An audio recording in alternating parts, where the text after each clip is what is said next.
সাহাবী, এই দুইজন বসে বসে মাঝে মাঝে তেলাওয়াত করে, মাঝে মাঝে জিকির করে, মাঝে মাঝে নফল নামাজ পড়ে, মাঝে মাঝে আবার একটু গল্প করে। এই দিনের বেলা এই করতেছে। তো হুজুর একবার লক্ষ্য করলেন যে গল্প করলেন আর নামাজ পড়লেন আর জিকির করলেন, এই লোকটার এই তার গল্পের ভিতর দিয়ে হুজুর লক্ষ্য করেছেন যে অজু বানায় গল্পের পরে, গল্প করার পরে বিনা অজুতে নামাজ পড়ছে, গল্প কিছুক্ষণ করার পরে নামাজ পড়ছে, নামাজ পড়ে আবার বসছে। তো এই গল্পটুকু শুনছেন আর নামাজও দেখছেন, দেখে হুজুর দুইজনকে বলছেন তাআলা এদিকে আসো। দুইজন ডেকে জিজ্ঞেস করে তোমরা কি রোজা নাকি? দুইজন আজকে রোজা আছো?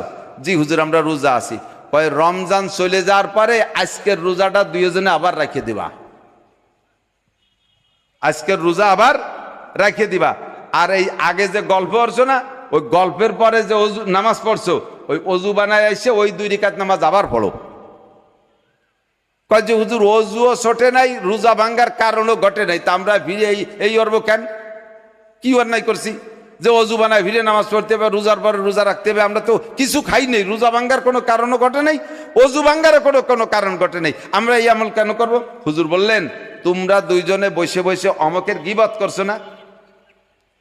না গীবত করি নই তো, উনি ওই আকাম করছে তাই বলা বলি হচ্ছি, উনি গীবত করিনি।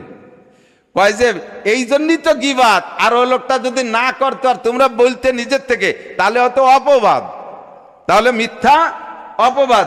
ওই লোকটা ওই অন্যায় করছে আর তাই বলছো বিদায় তো গীবত হইছে, এ তো বলা বলি করছে। বলে জি, কয় যে এই যার গীবত করছো, যার সমালোচনা করছো, সে যেন মারা গেল আর তার মরা পচা গোশত তোমরা খাইছো, তাহলে বলো মরা মানুষের পচা গোশত হারাম না হালাল? হালাল না হারাম?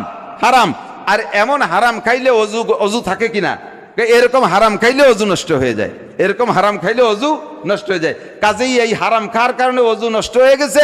এই অজু নষ্ট হওয়ার পরে যে নামাজ পড়ছে ওই নামাজ ওই নেই, তাই ফিরে অজু বানাইছে, অজু নামাজ পড়ো। আর মরা মানুষের পচা গোশত রোজা থাইয়ে খালি কি রোজা থাকে না ভাঙ্গে? তাজা মানুষের ভালো গোশত খালি তাই রোজা থাকে না, আর তো মরা মানুষের পচা গোশত কয়তে কি রোজা থাকে না ভাঙ্গে? কয়তো ভাঙ্গি যায়। কয় দুইজনে যে গীবত করছো ওই লোকটার মরা গোশত খাইছো, এই জন্যই তোমাদের রোজা ভেঙে গেছে, এই জন্য আবার রোজা রাখবা। কয় না হুজুর খাই নেই। হুজুর কয় পকেটে খিলাল আছে? পকেটে খিলাল আছে? কয় জি হুজুর খিলাল আছে। কয় খিলাল এখন বার হয়ে দিয়েছে হুজুর। কয় তা খিলাল করে দেখো, দেখো গোস্ত বেরোয় নাকি। দাঁতের মধ্যে খিলাল ঢুকাই দিয়া টানিয়ে টানিয়ে গোস্ত বেরোইছে, মরা মানুষের পচা গোস্ত।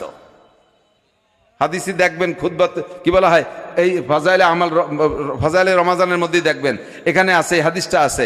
এবং বড় হাদিসের কিতাবের থেকে আনছে হযরত মাওলানা জাকারিয়া রহমাতুল্লাহ আলাইহি, সহিহ হাদিস। দাঁতের ভিতরে যখন পচা গোস্ত বেরোইছে এবং